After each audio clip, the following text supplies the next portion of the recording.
So this is Kelly Borsheim. I'm going to give you just a little quick update of what I'm doing. You know, often the art process is you don't do things perfectly the first time. So I have been working on this basket weaving here thing. Here's the original. You can see that in my copy, I've made it a lot more colored.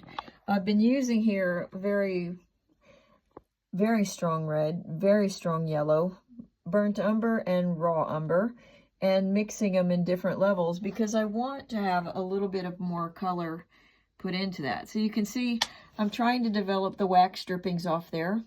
Those are going to be more raw umber and white with a wee bit of yellow and stuff, sometimes a wee bit of red, depending on what I feel like it looks. But I want the wax to be a little bit colder looking than the redness that's in the weave here. But you know, it's funny because now I've got to develop the bottle here and start really developing the wax that's on the side of the bottle. But right now I was correcting this side here ended up drifting upwards as I was working on the basket weave and all the different textures and stuff here. But then I went back with a horizontal line. My finger is not exactly it, but I lowered this stuff here. So now I'm going to take the purple paint and start working. Sorry about the glare from the light above, but I wanted to get all this laid in and let it dry for a bit. I'll get rid of this white here because I don't like these lines of the wood being too parallel. You can see from this point of view also, maybe. Do you see they're not quite parallel to the cut there? So I don't need to be so literal, but sometimes I like to use the nature to say all I really need to do is note that these are not parallel lines, that they need to have a wave as if there's a knot in the wood right about here and then go on. So I want to develop that. I like all these colors here in the pinks.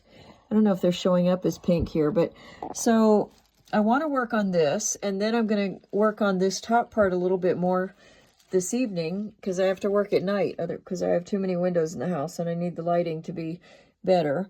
It's bad enough that I've got a glow of a heating thing next to me, but anyhow, and then I want to start adding these tassels down here. And then, of course, I want to work on, again, putting in the green over to the top of the purple, as I have done in this lower section where you see little bits of purple coming through. And so I'll put these little hangy downs and then some shadow into the background there.